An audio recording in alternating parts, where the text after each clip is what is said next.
apologies. I was Deputy President and Principal Assistant to President William Ruto.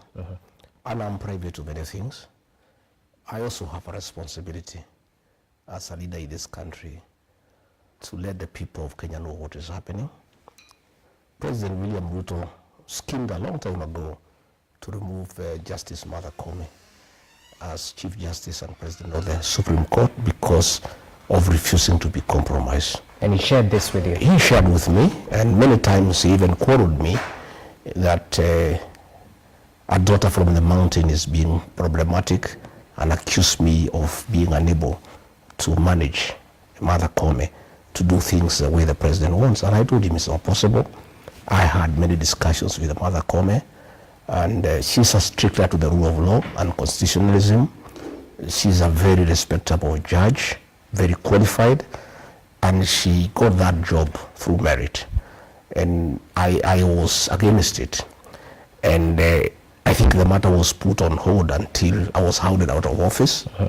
And the matter now has been put in top gear, not just to remove Martha Koome as a Chief Justice and President of the Supreme Court, but to remove the entire bench of the Supreme Court. And I must tell the people of Kenya that we must be very careful, because the president wants and pronounced himself before me many times that as president he needs to manage the electoral cycle from the IBC all the way to the Supreme Court. And many times he indicated his desire to have the entire bench replaced so that he can put in place a bench that will do what he wants. And that is very dangerous for the country, because if he puts a bench that he wants to manage the conflict, if any, after the elections, the people of Kenya will not accept it. And what is happening is very simple. The president has the numbers in the Judicial Service Commission. So any proceedings against Justice Martha Koome and the 7 judges and the other 6 judges will just be a kangaroo court. It will just be like what happened to me in the Senate and the National Assembly. It will be predetermined. The president will thereafter set up a tribunal himself, and he will determine the outcome. So what we are looking at, I'm not just defending Justice Martha Koome. It's the entire bench of the Supreme Court. These are judges of impeccable credentials.